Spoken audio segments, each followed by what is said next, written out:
Welcome to the Happily Family Conference. We are your hosts. I'm Cecilia Hilke. And I'm Jason Hilke. And we are delighted today to have Dr. Joseph Lee with us. Joseph is a psychiatrist with a private practice in Southern California. Early in his practice, he saw that his patients were clearly getting better, but didn't seem to be quite well. His search to help people truly thrive led him to a truth-based perspective that he's been applying personally and professionally, built around developing self-worth, meaningful relationships, and lifelong optimal healthiness. Becoming a parent made him more intentional about every aspect of his own life, trying to figure out the best way to raise his kids while maintaining his own health and well-being. Welcome, Joseph. It's great to have you. Welcome, Joey. Glad you're here. Thanks for having me. Thanks for having me again.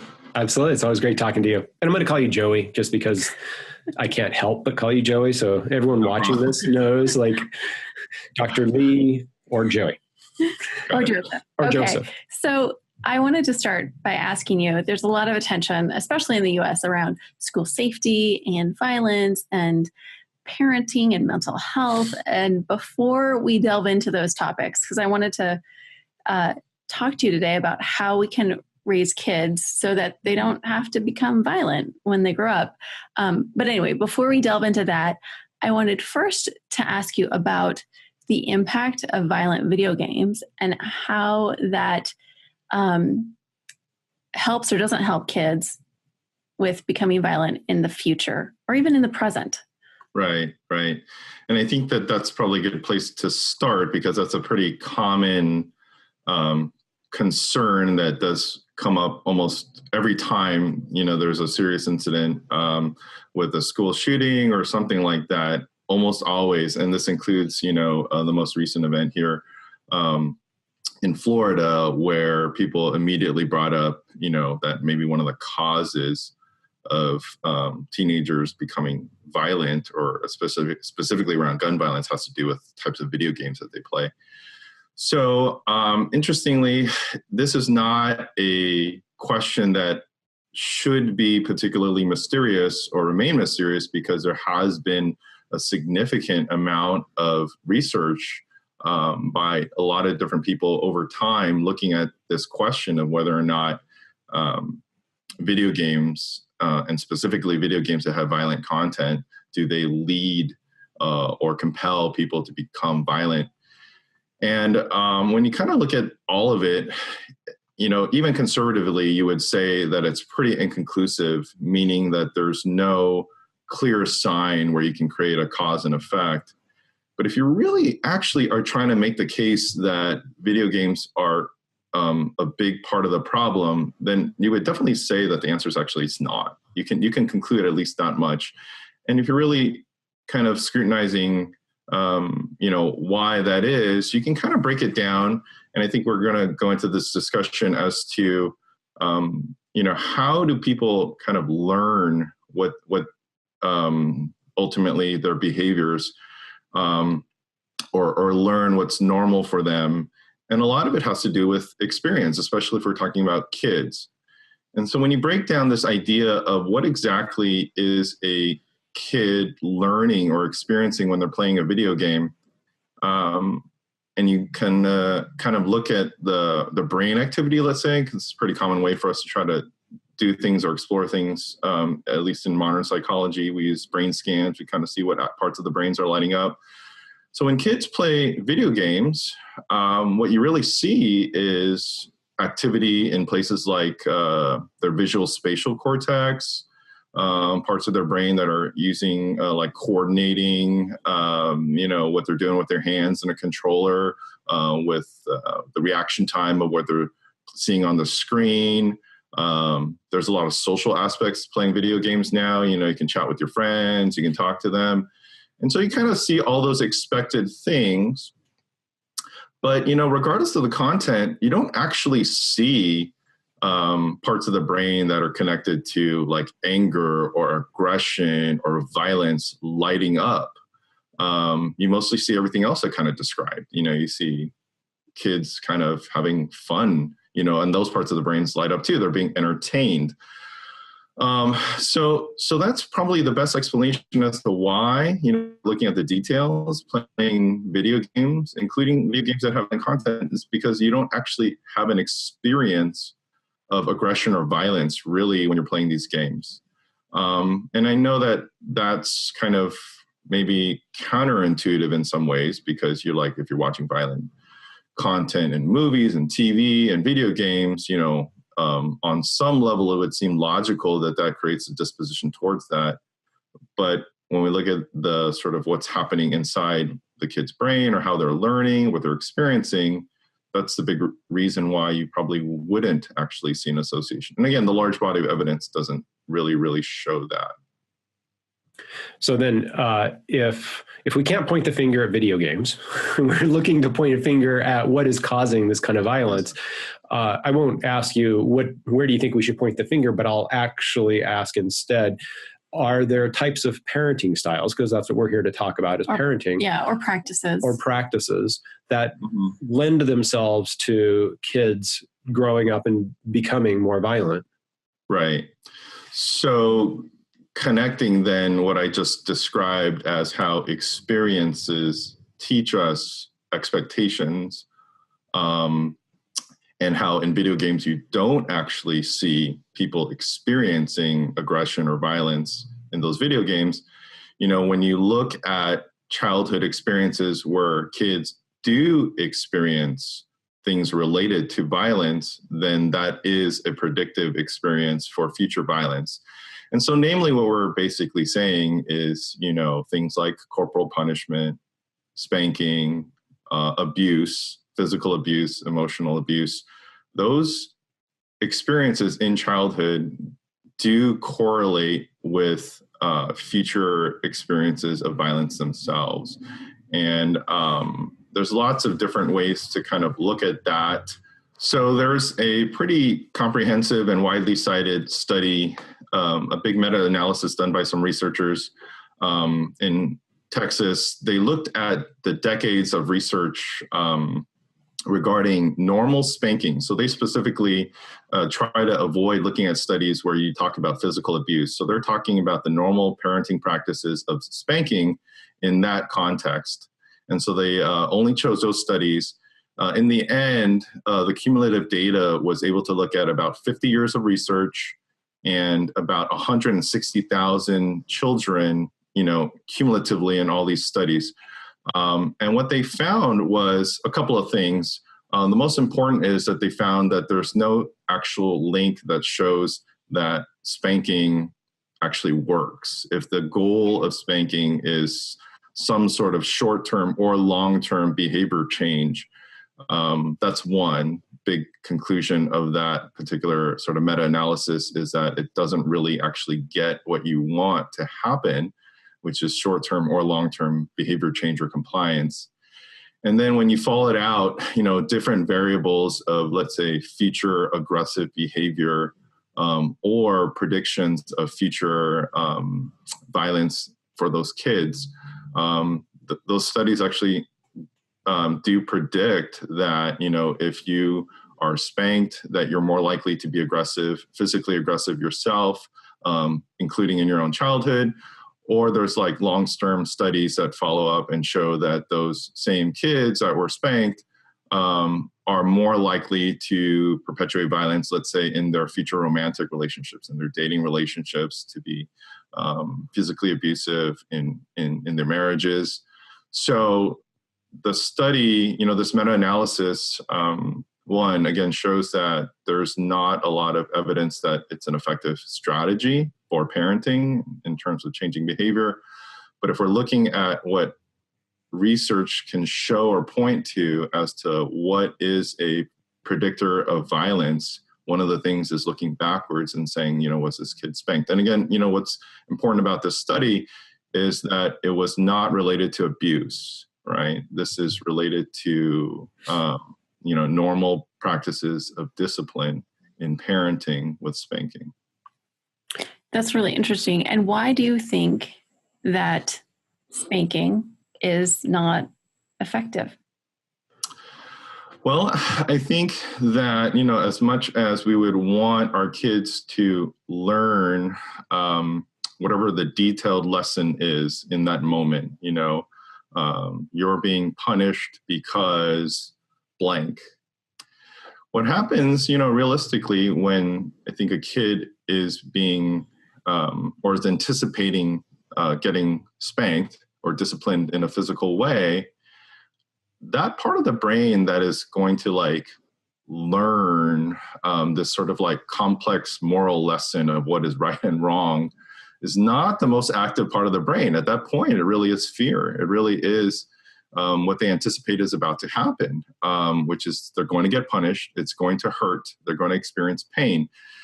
And if you really break it down, that's really the script. That is the intention of that kind of disciplining style, which is that a person in authority is going to make this kid understand that what they've done requires a serious consequence. And for that particular punishment to be effective, it actually has to be effective in accomplishing that. And so it has to generally have the goal of creating pain, the goal of creating fear, the goal of letting that kid sort of feel powerless against the person who's doing the discipline. And so it's not that you don't learn things during an experience of being punished in that way. It's just that you don't learn the specifics of maybe the moral sort of lesson of rightness and wrongness. You learn things like you deserve this, you're bad, you need to be taught a lesson. And so the specifics are generally lost. And I think kids who receive this kind of punishment as discipline frequently over time, that's kind of the generic lesson that gets internalized for them. It has less to do with the details of each episode of what they're supposed to be learning, but this generic sort of like, you're bad, you deserve this, you deserve to be punished. It is my intention for you to feel, physical pain, helplessness. So those kinds of feelings. So children are taught, it's indirect, but it's pretty deliberate if you really kind of break down the script of this kind of discipline style. It's indirect, but it's deliberate, that causing suffering is a way to teach a person a lesson.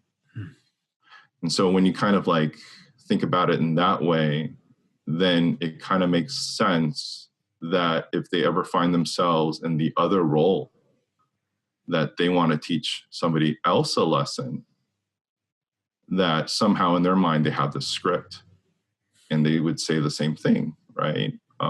And especially if you really break it down in terms of like how parents even sort of in their own decision tree, when they say like, well, I don't spank until it's really, really bad, or as a measure of last resort.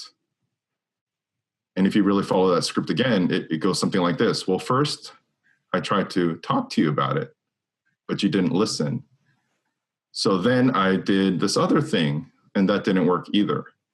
And so I've tried all my strategies, and so you've left me no choice but to spank you, right?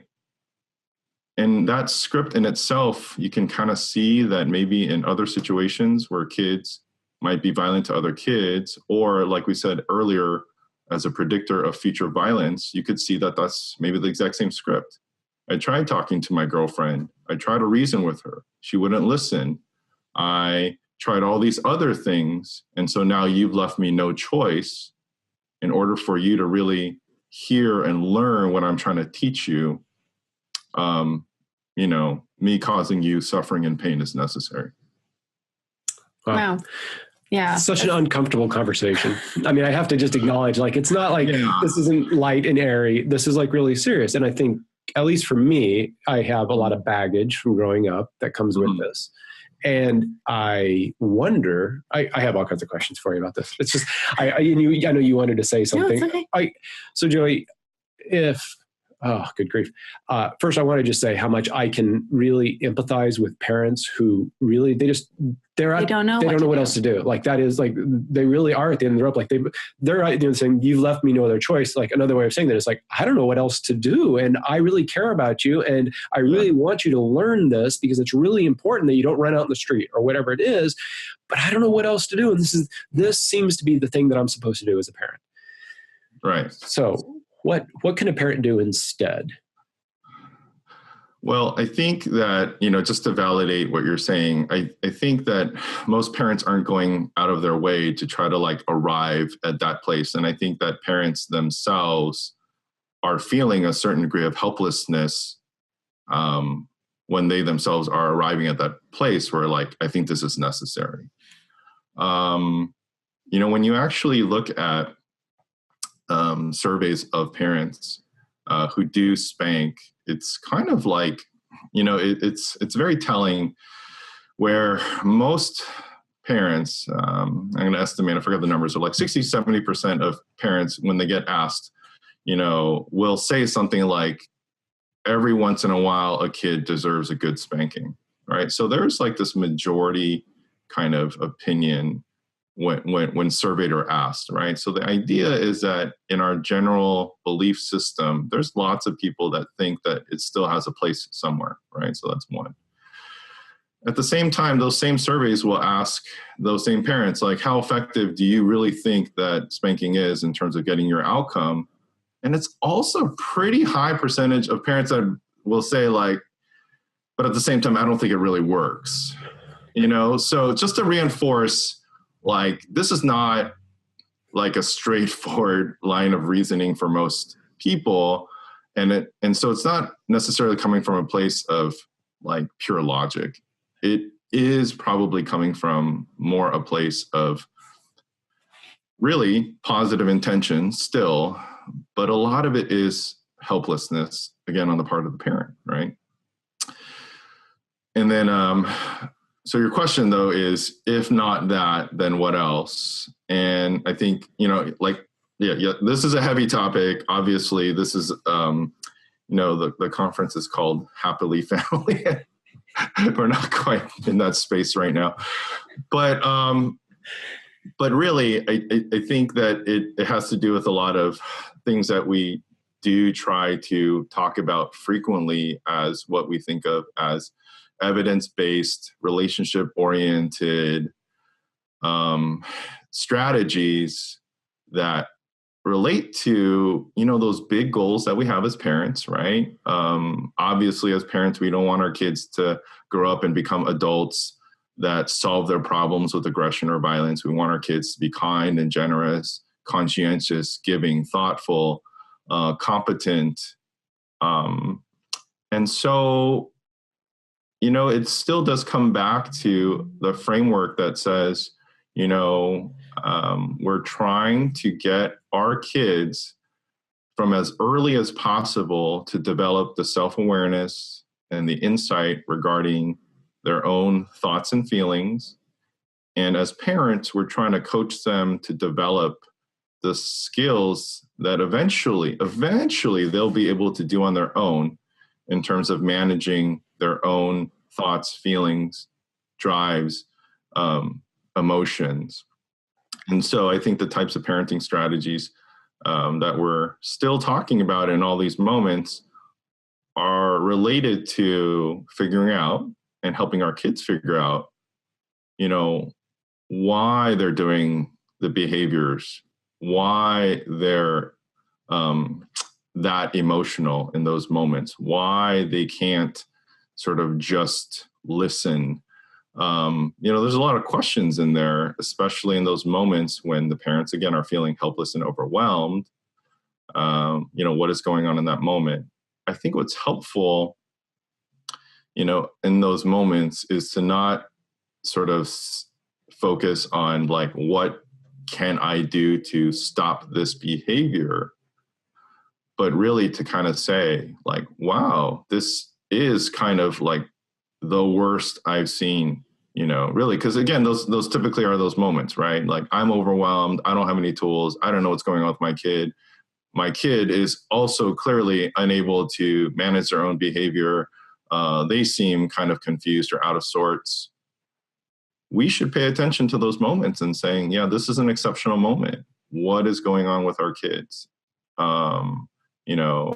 Helping them to be soothed first, probably to get to some level that's not harming themselves or harming others if they're kind of really that agitated. But as quickly as possible to kind of move into the, how can I help? What is going on with you? What can I do to help you? You seemed really distressed. And that goes back to our tools of empathy, perspective taking, just kind of being with their suffering as opposed to trying to kind of correct, what's happening in the moment.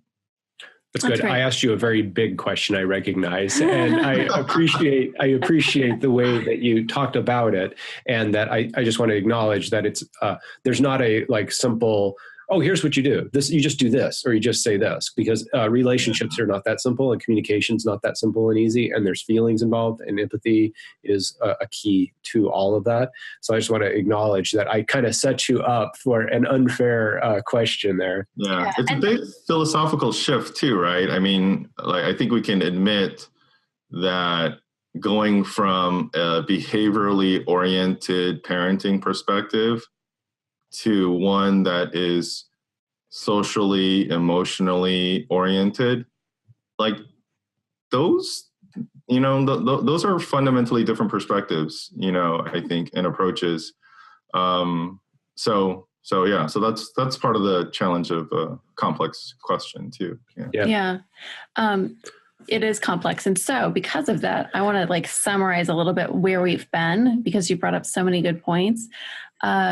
That when kids are spanked, they do learn, but they don't learn the things that we want them to learn. They learn, I'm going to be afraid of my mom and dad. I'm a bad person. I deserve to be punished. And then they repeat those patterns in their future. This is the way I solve my problems. This is the way I don't know what else to do. Yeah. Mm-hmm. And that if we are wanting to support kids in learning compassionate relationship, social skills, that even in those moments that are really super hard, that we are at the end of our rope, maybe I shouldn't say even, but especially in those moments that are super hard and we're at the end of our rope and our kid is also at the end of his or her rope, that if we stop and recognize, oh, hey, this is kind of a special moment. Special, right. Not in warm and cuddly and fuzzy, but this is a moment that I should pay attention to. This is a moment that is painful enough. It's causing me to really wake up and pay attention. Right. And that if we start with soothing and connection and empathy, that we can do different things. So because we've been talking on a wonderful but theoretical level, let's talk about what specifically soothing could look like or sound like. So parents have some tools by the time we're done. So, and soothing for the child, and also maybe soothing for yourself. What would that be like? Because it's in the time of big feelings. And that's one of the themes that we've been talking about in this conference is big feelings for the parents and for the kids. Right. Well, I think that, to start, I think, we have to acknowledge that when we're talking about parenting, we're talking about kids that are going to be acting and dealing with things in a very immature way because they are literally immature. So if they are doing things like being, a common thing that we would say is well, that kid is being manipulative. And it's true that being manipulative is not the best way to get your needs met. It's very immature. It frustrates people who are being manipulated because, it's taking away their sense of power, Now, if an adult was doing that to you, your boss or your spouse, that would be pretty wrong, because Again, that's a very immature way to try to get your needs met, to try to manipulate people. But if a kid is doing that and they're using what we would say an immature strategy to try to get their needs met, the reason that they're doing it is because they're trying to improvise their way through a moment that that they generally don't have better tools. And again, for them as a kid, their immaturity in handling situations is literally due to their immaturity. So from an empathy standpoint, because one of the components of empathy is not to say, what would I do in this situation? But it's very specifically saying what is going on with that person. What is their experience, right? Not am I, what would, one of the confusions about empathy, is like putting yourself in somebody else's shoes. That's not quite empathy, because that still is talking about my perspective, right? Empathy is really trying to inhabit somebody else's perspective. And so one of the things as parents, for us to be, more connected, including in those moments, is to really remind ourselves and recognize that whatever this kind of triggering behavior our kids are having that's causing us to feel upset, one of the useful things is for us to remind ourselves that it may be true that what they're doing is very frustrating to us, but we shouldn't lose sight of the fact that they're doing that because that might be the best that they're capable of doing at this moment in time, because they are young, because they don't yet have that experience. They don't have the tools.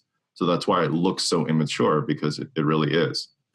So that's one aspect of the empathy component, which is to see it from the perspective of a kid who might be doing the best that they can. All right, so that's one component of empathy. And then the other aspect of empathy that's kind of, unique and built into it is that when we do find ourselves experiencing empathy with somebody else, they have a subjective experience of no longer feeling quite alone. And that in itself is soothing. So that's the other incentive to really try to come from a perspective of empathy. You might not have the solution or change some immediate outcome, but when you have empathy with somebody, you kind of share in their suffering, you share in their pain, you share with what they're going through in that moment. And that is a experiential phenomenon, right? Empathy is not an idea, empathy is a feeling. And the person who gives it feels connected and compassion. And the person who receives it feels connected and understood. And that in itself is also soothing. And I think that, if you can get to that space, you're going to find that whatever that overwhelming, intense emotion that both maybe the kid and the parent were feeling before the empathetic moment, it really does get reduced, maybe to a level that is a lot more manageable, where some of the other tools that previously weren't working, as it was escalating, right?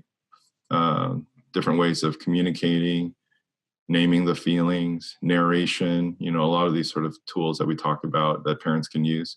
If we're admitting that by the point that parents are at the end of their rope, the assumption is you've tried these things and it didn't work and then it escalated. But I think if you can come back and circle back to empathy, sometimes the tools that didn't work, when the emotions were at a level 9 might work if you come back and the emotions are now at a 6. So that's great. And I'm glad that you talked about what you've talked about, because it addresses one of the concerns that some parents have, or at least a couple concerns that some parents have, if a child does some sort of behavior that I find annoying, and I then try to talk to them about their feelings, parents either think, okay, maybe that's going to teach the child that they're to be soft. Or they think that, it's like approving of that behavior. Mm-hmm. And or the third that we also hear from parents is that if I talk to them about their feelings are going to get bigger. And you've said very clearly that if we have empathy and compassion for our kids, if we stay there in the moment and name the feeling, oh, you're so sad, or you're angry, or you're mad, that those feelings then actually get smaller. And we can do some of the other tools. You mentioned naming the feeling. You mentioned narration, like talking about the story about why they're sad, why they're angry. Mm-hmm. Not in a, well, why did you do that, Johnny? Why did you hit Sally? But, oh, you're so mad that Sally took your toy and you didn't know what to do. And you tried to use your words, but she didn't hear you. And then you hit, like that kind of narration. Is that what you're referring to? That we can use those tools once we've done some soothing? Yes, yeah, exactly. And again, those tools probably don't work as well when somebody's so dysregulated in their emotion. And so I think, and that's one of the recognitions that to have, right? Which is when you find yourself in a sort of uniquely overwhelmed situation, then the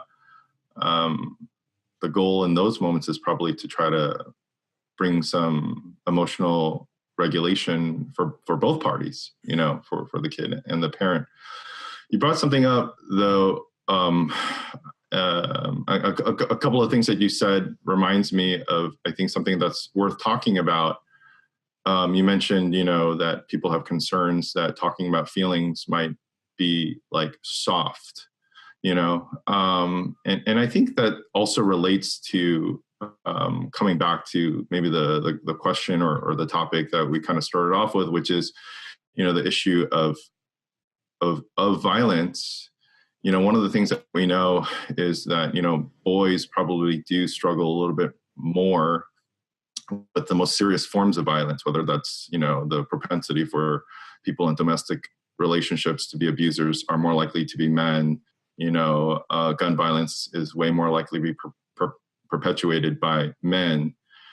That there is a unique sort of experience that we have to talk about when it comes to what is happening with our boys, that there's this higher rate when they become adults of becoming violent. And I think it connects to this false idea, but a pretty common idea, that somehow having feelings is somehow weak or soft. And I think that's, when we kind of look at philosophically, where did this come from? This idea, it's definitely not a new idea that masculinity is connected to this idea of being physically strong or dominant. And I think that in other ways, especially from like a Western cultural perspective, you can go back to like, even some philosophical movements from like Plato, who privileges things like mind over body, intellect over emotion, self over group, right? These are kind of very Western ideas. I know we kind of have a mostly American audience, but you have people internationally too. And people who are international will tell you, like, I grew up biculturally because I was born here, but my parents are immigrants. That's not necessarily a predominant cultural view everywhere in the world. But it definitely is a Western perspective that kind of says things like logic is way more important than feelings. So one of the interesting things when we look at big picture issues is that, the idea that logic is better than feelings, well, research has not really shown that to be true. And people who are emotionally not competent tend not to be socially competent. And when you look at emotionally incompetent and socially incompetent people, they generally don't thrive in the world, right? So it's a false idea that somehow being more logical than emotional is somehow better. But you see how indirectly that idea, and again, maybe boys sort of get this indirect message more than girls, because, for girls, it's more acceptable for them to have feelings and express their emotions. And we tend to kind of put this on boys that they can't.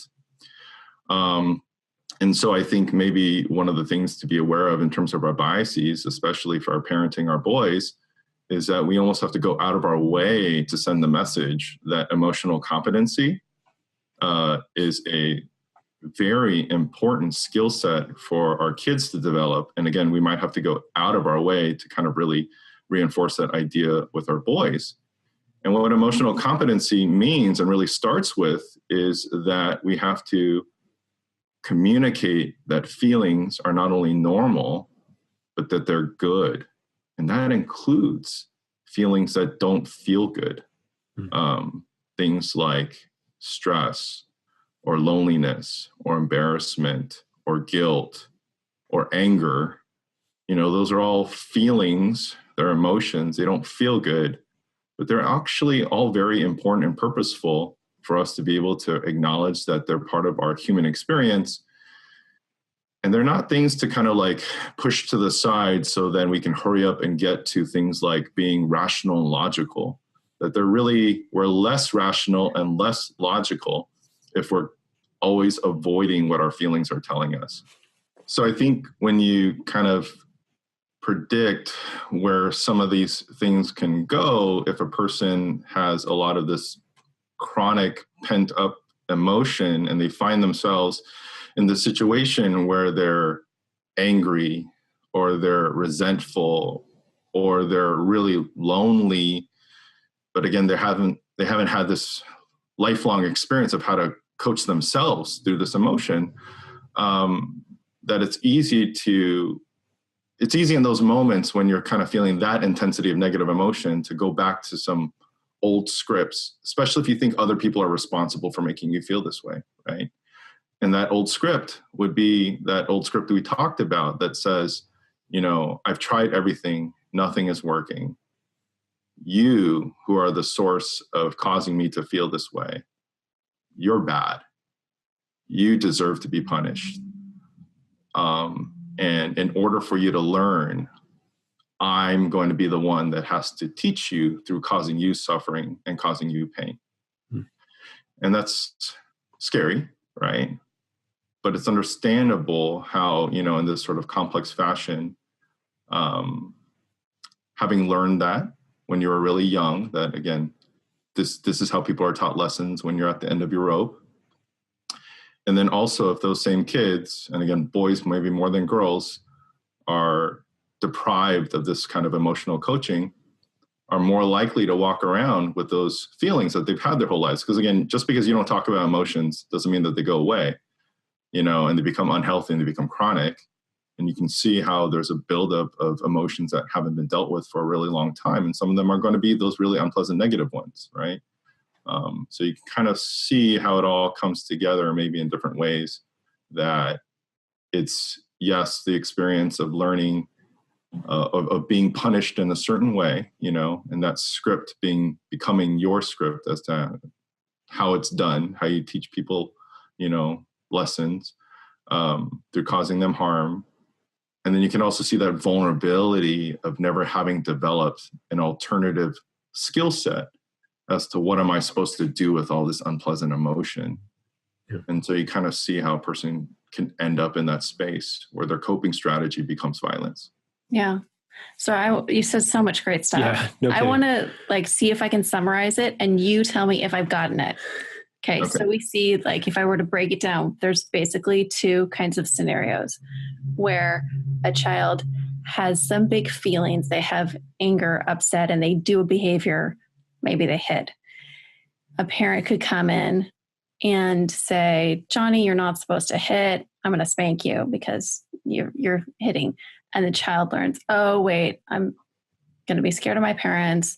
I'm not supposed to hit, but I don't really know what else to do. My feelings, maybe even my feelings are kind of wrong. I'm not supposed to feel anger. I'm not supposed to feel these uncomfortable feelings, but there's no skill building that's really happening. There's no emotional, social skill building that's happening. And that child is at a disadvantage when they're trying to go out in the world and learn how to make friends and have a spouse. Have relationships. Versus a child, same situation, they're angry, and they hit, if we as parents or teachers can come in and say, oh, wow, you're upset. It makes sense that you've hit, but here, after you calm down, let me show you a different way to do that. Here are the words where you can talk to Sally. And the child has an experience of, oh, I now know something different to do.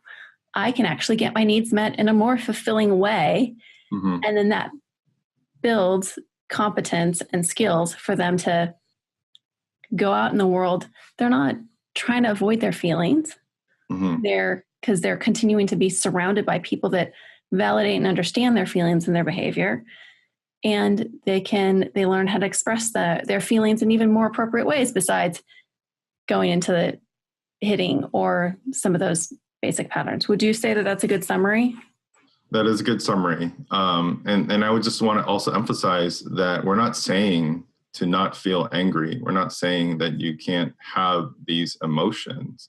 We're saying there's a better way, a healthy way, a valid way to process those emotions in very useful ways that lead to needs being met, repairing of relationships, reconciliation. And I know it's odd to think of unpleasant emotions as actually being good, but they're there for the purpose of restoring us back towards health or having our needs met.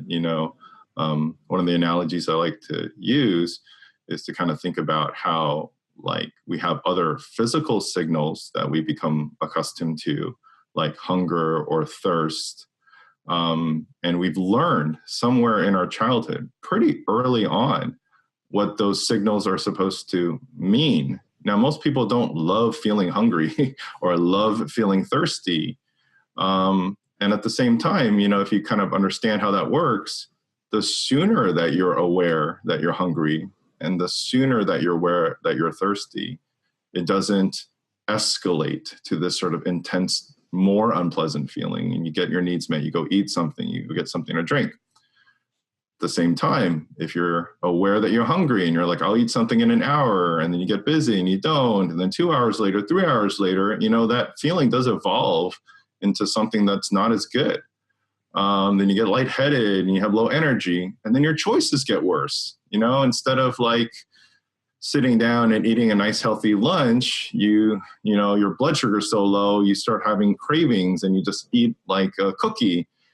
And in the short term, it kind of helps, but that was not the best choice, and had you dealt with it earlier, right? So emotions kind of follow a very similar pattern. So especially when you think about but I know anger has been harmful to me in the past. I know that anger has caused me to be like way aggressive. How can you say that anger is good?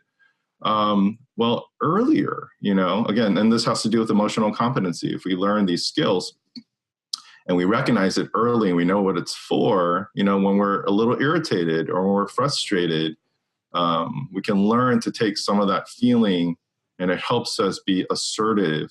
It helps us kind of let people know that we don't think that's right, but we do it in such a way that's not scaring them and makes them actually want to say, oh, I'm sorry, you're right, I shouldn't have done that. Or it gets them to see your perspective. And there's like subtle, early, healthy ways.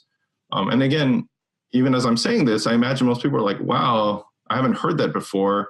Or, I don't know if I could do that as a parent, which says a couple of things, but it does reinforce the idea that when we say emotional skill building, we are talking about something that you have to kind of like learn and practice and get better at. But that is that path that we're talking about, when we're talking about alternatives. It is a philosophy. It is a perspective that says we value emotions. We understand that emotions are an important part of healthy development, that emotions are a foundation of social development. But that is a fundamentally different shift in terms of how we approach parenting that's different than a behavioral strategy. Yeah.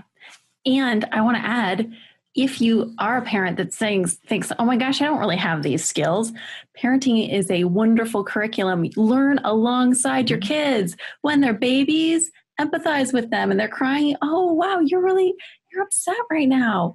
What would you like? Do you want some, are you thirsty? Are you hungry? And even if you person, I'm looking at Jason because he says I only have happy, mad, sad, glad. That's all I got. I had those emotions when I started as a parent. I've got a few more now. I've started to identify. I've grown along with my kids. I mean, really. But as my parenting, like that was my curriculum. I learned right alongside with them. Yeah. Sorry, kids. You guys kind of it's great. Like they have a pretty simple reality, a pretty simple view of the world.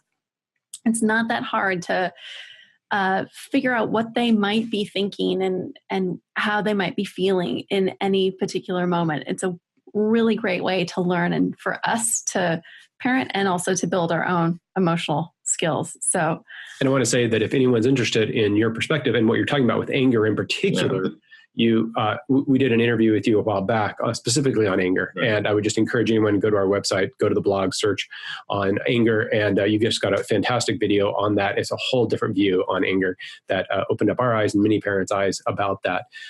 And so as we're wrapping up here, Joey, I mean, we always want to talk to you for a long time. But do you have any final words or a final ask to wrap up here? I know we did talk about a pretty wide range of things. And so I want to acknowledge that we did cover like a lot. So that's one. I think that, there's a lot of different ways to validate the idea that a relational, developmental, emotional approach to parenting is really healthy and better than a lot of other strategies that maybe have been told to us as being correct or normal or right.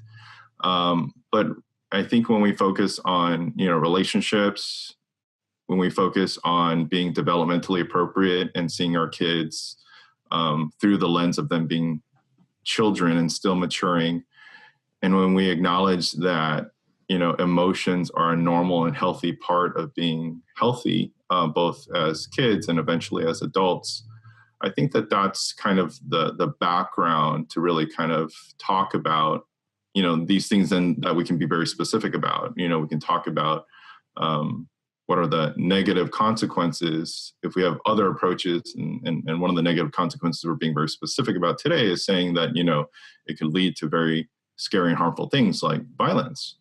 But we can also talk about these things in very positive ways. And I'm sure other speakers have and will. And we've had past conversations about how, social and emotional learning is, a better approach for, future adults in the future workplace. And, so there's a lot of different angles.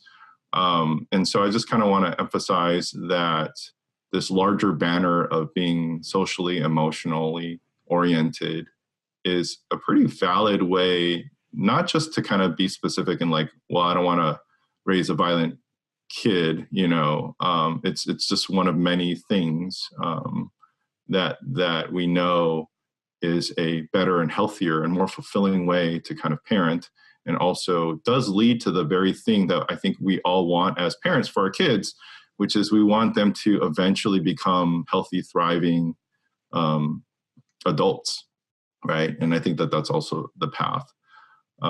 So I just want to kind of reemphasize, kind of step back a little bit and kind of reframe and remind us that we're talking about the same big picture here too.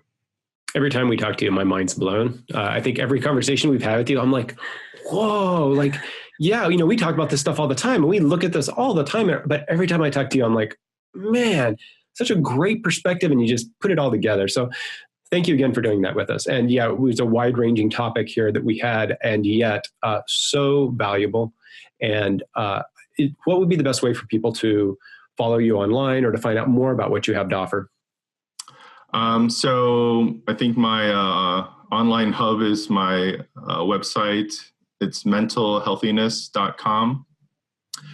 There's a bunch of articles that I've written about wide-ranging topics, including a lot of things we talked about here more in depth, empathy, social emotional learning, some parenting. My professional background is I'm a psychiatrist, so I also talk about mental health topics there as well. I think there's a couple of videos on my website as well regarding some of these past conversations we've had, other topics we've talked about too. So Again, we touched upon a lot of things here. And so my website has a bunch of ways to kind of go a little bit deeper into some of these topics as well. Great. We'll include a link to that in the speaker notes. And as always, Joey, it's so good to talk to you. So enlightening. And thank you for taking the time to talk to us. But thank you also for how much work you put into all this and how much you put behind your sharing with parents. It makes such a difference. And we're really wanting to make a difference in the world. And I appreciate what you're doing to do that. Thank you. Thank you, guys. Always enjoy these conversations also. Thanks, Joey. Bye-bye. Okay, bye-bye.